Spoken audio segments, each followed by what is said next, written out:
Seguimos en Indie, estamos aquí con The Rapture, una banda neoyorquina que visita por primera vez la Ciudad de México. How are you guys? Good. I want to ask you about the new record. How far are you with it?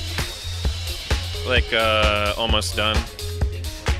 Pretty close. That far. I understand you guys worked with Danger Mouse producing the new record. He produced part of the new record, but not the whole thing.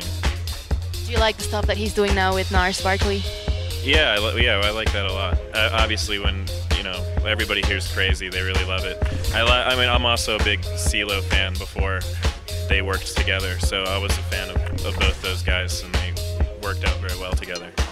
Is there going to be any hip hop in this album? In spirit, but probably not in execution. How was your experience? I mean, you put out 2 records on some indie labels, and then you went on a major label. How was that experience?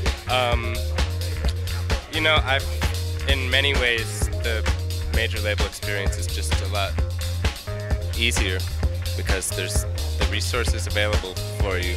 There's people who are trying, at least for us, I know it's horrible for some bands, but I feel like our labels have always been really genuinely helpful and nice, and whereas like at some of the indie labels, there'd just be problems, like because there wasn't the money, or they didn't believe that we weren't going to break up, or so.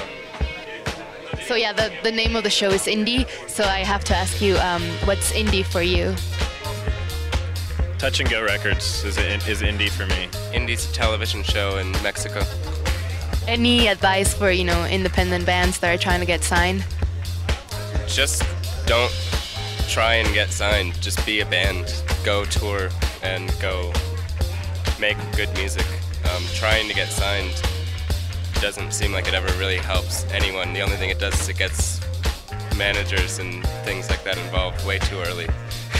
I had the opportunity of seeing you guys in Chicago 3 years ago, and I was amazed by how it was at the Metro, everybody there was dancing. I didn't see one single person just standing up. So my question is, how do you guys feel about music and politics, or is it just music just to people to enjoy themselves? How do you feel about it? I think protest music or political music can be great music. We're not really we don't really sing protest songs or are polemical in any way. But and we're political in the sense that, we're there to perform and entertain and get people actually really involved in what we're doing.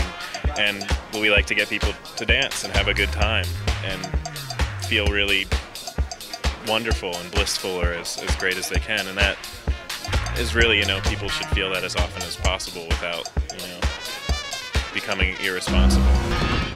Si quieres ver más, pide Exa TV a tu sistema de cable.